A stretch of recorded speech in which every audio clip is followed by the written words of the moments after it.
King Charles III is believed to have turned on plans for a slimmed-down coronation in favor of a more decadent celebration to advertise the UK. Meghan Markle's biographer Omid Scobie hit out at King Charles III for being out of touch with his plans to hold a luxurious coronation after discussing the great anxiety and hardship felt by Britons in his Christmas speech. The King featured footage of food banks and meal services providing support to the struggling public in the midst of one of the worst cost of living crises experienced in the UK in decades.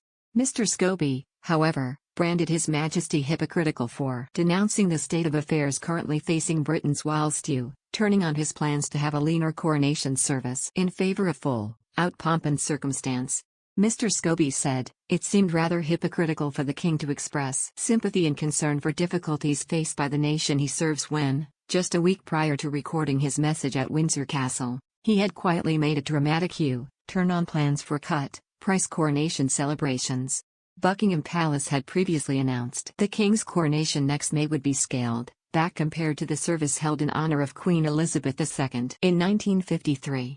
But Prime Minister Rishi Sunak last week pledged the coronation will show off the best of Britain and will be a unique moment for the country. Mr. Scobie estimated the cost of the coronation could require up to £100 million, double the cost of his mother's coronation over 70 years ago. He added, despite the estimated increased cost, Charles' ceremony will be shorter and last between 1 and 2 hours, as opposed to his mother's 3-hour event, with rituals considered outdated or cumbersome cut to allow for the reduced runtime. There are also expected to be far fewer attendees at the 2023 coronation, 2,000 compared to 8,000 at the late Queen's. The King's coronation will fall less than a year after the UK experienced a 4-day celebration to mark the late Queen's Platinum Jubilee in June. Charles will also go through his first official birthday parade, Trooping the Colour, in June 2023. The chief of the anti-monarchy group Republic, Graham Smith, told Yahoo News the decision to go ahead with a large coronation ceremony was crass considering the struggle many families across the UK are going through.